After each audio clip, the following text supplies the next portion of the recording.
A'udzubillahi minasyaitonirrajim. Bismillahirrahmanirrahim.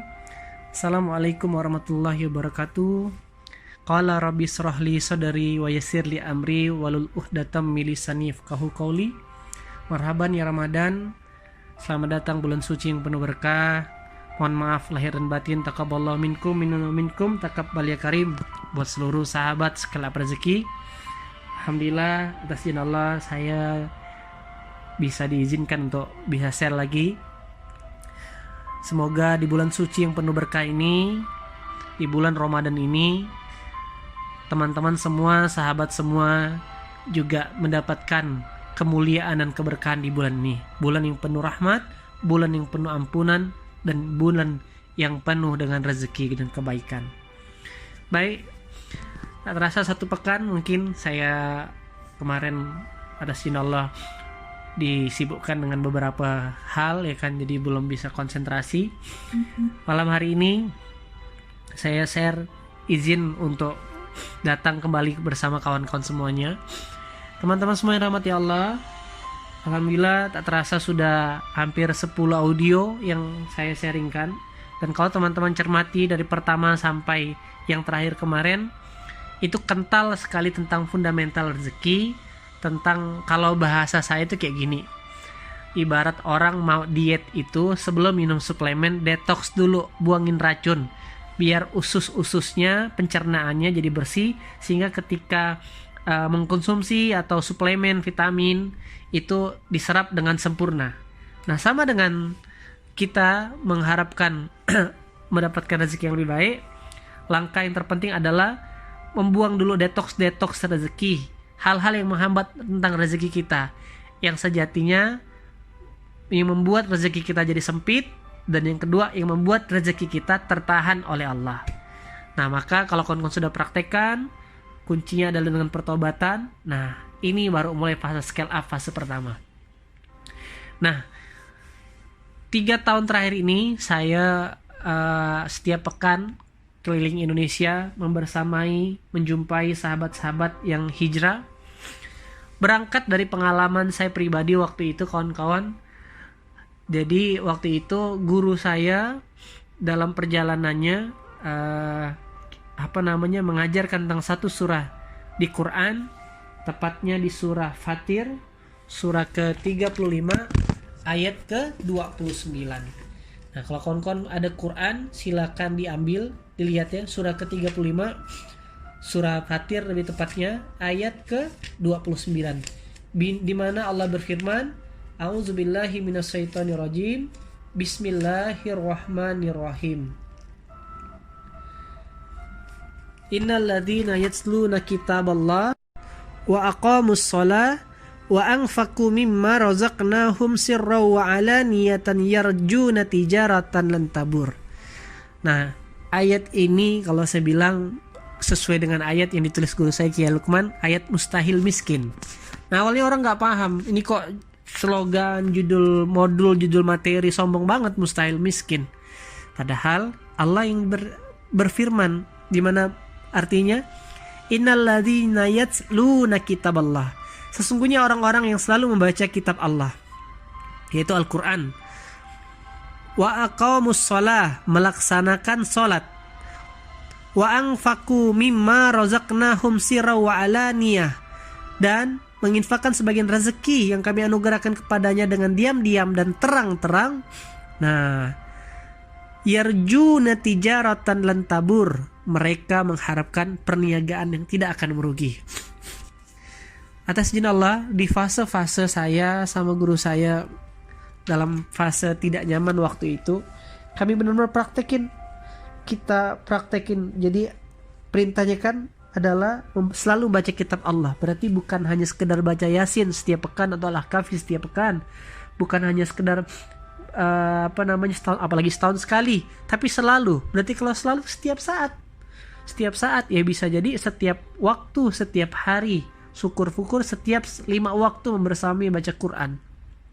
Selalu membaca Quran, menegakkan sholat, melaksanakan sholat, dan menginfakkan harta. Al-Quran, sholat, dan infak. Maka kata Allah, kombinasi 3 amalan ini, maka orang-orang ini adalah orang-orang yang mengharapkan perniagaan yang tidak akan merugi. Masya Allah. Artinya apa? Perniagaan yang tidak akan merugi ini berarti lawannya adalah selalu untung. Atau bahasa marketingnya ya mustahil miskin. Nah, teman-teman semua yang rahmati Allah, inilah guideline, inilah step atau petunjuk atau langkah-langkah yang langsung diajarkan oleh sang pemilik rezeki untuk mendapatkan sesuatu dalam kehidupan ini yang tidak akan merugi. Artinya bisnis yang gak akan rugi, rumah tangga yang dijaga Allah dalam keadaan selalu bahagia, anak keturunan sehat, ya kan? Dan semua yang dihadirkan penuh dengan kebahagiaan dan menghadirkan ketenangan. Apapun bentuknya ya, kuncinya adalah ketenangan. Walaupun mungkin kadang tidak nyaman versi dunia, tapi Allah hadirkan ketenangan dalam hatinya sehingga rasanya tidak ada istilah rugi dalam hidup ini. Itu yang paling mahal, kawan-kawan. Ya samalah seperti posisi COVID ini. Ya memang secara realitas banyak yang berkeluh kesah, distribusi ekonomi pada terputus dan sebagainya. Tapi balik-balik lagi, ini sudah skenario Allah kok.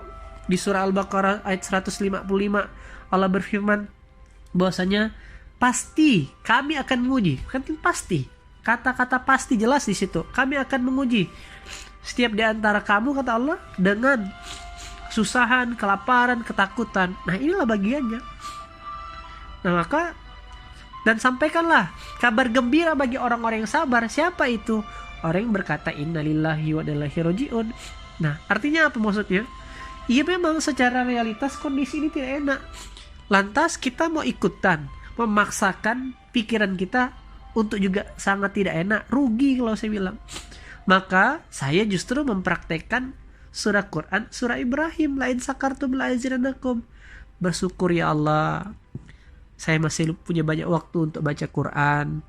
Saya lebih banyak waktu untuk berdiskusi sama anak. Istri saya punya banyak waktu untuk bisa masak. Jadi banyak hal yang saya syukuri. Bang, sih enak bang, rezeki cukup. Enggak juga, saya harus bahkan memikirkan nasib 52 orang di perusahaan saya dan 200 orang di pondok. Tapi saya yakin dan percaya Allah gak akan pernah menyia-nyiakan hambanya, dan Allah tidak akan pernah menterlantarkan hambanya, kawan-kawan. Buktinya hari ini orang yang mungkin tadi jarang sedekah jadi rajin sedekah, membantu sesama. Akhirnya muncul orang-orang baik, keluar potensi-potensi kebaikan untuk saling berbagi, banyak berbagi nasi, yang berbagi perlengkapan medis. Nah, itu kan sesuatu yang kita syukuri. Maka segala sesuatu tergantung sudut pandang dan reaksi kita, kawan-kawan. Kita tidak bisa mengatur alam semesta ini. Kita ini hamba dan kita numpang di alam semesta ini. Nah, lantas balik lagi ke surah Fatir ayat 29 tadi. Setelah saya praktekkan langkah demi langkah dari surah tersebut, teman-teman, atas izin Allah, itu yang saya cerita, banyak pertolongan yang hadir dan hidup saya berubah. Tidak seperti dulu saya mendewakan dan menuhankan kerja keras serta kecerdasan saya. Sekarang justru saya menjadikan ini sebagai langkah demi langkah dalam rangka saya menjalankan perintah saya sebagai hamba kepada Tuhan kita Allah Rabbul Alamin. Namun pada step up, scale up rezeki yang pertama ini, ya kan, ada hal yang lebih penting. Nah, jadi setelah saya keliling-keliling, kawan-kawan semuanya, kawan-kawan udah praktek, Qurannya udah benar, salatnya udah benar, infaknya udah rajin, tapi kok boosternya nggak cepet ya. Sampai saya konsultasikan lagi dengan guru saya. Nah, ini penekanan scale up tahap pertama sebenarnya. Jadi muqaddimahnya adalah surah Fatir ayat 29 ini. Tapi ini kalau saya nyebutnya, menyingkatnya ASI, ada yang satu lagi amalan yang memang terpisah dari ayat ini, tapi ini mencerminkan kesempurnaan seseorang untuk mencapai level takwa, level ibadah. Apa itu? Nah, ternyata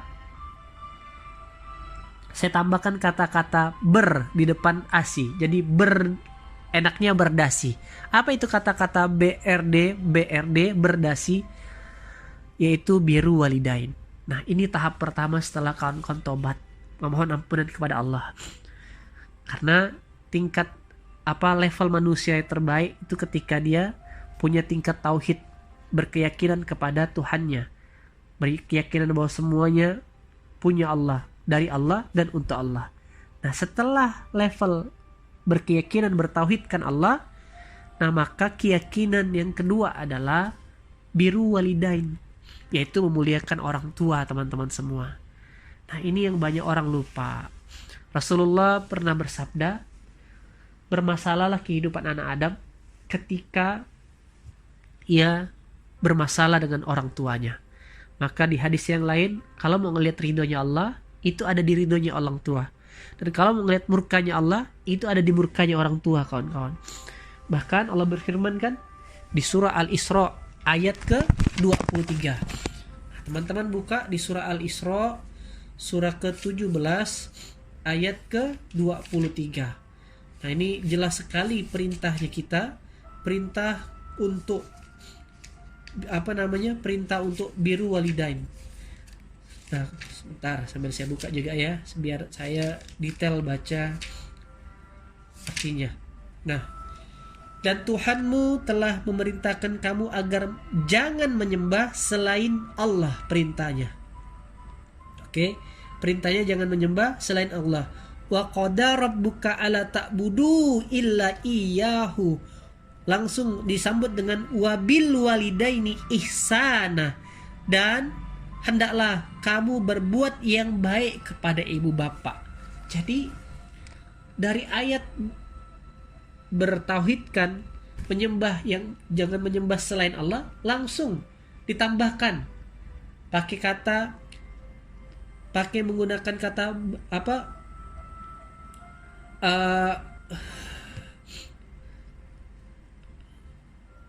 jadi teman-teman bisa lihat ya kan, lanjutan ayatnya adalah, sebentar ya tadi, astagfirullahaladzim,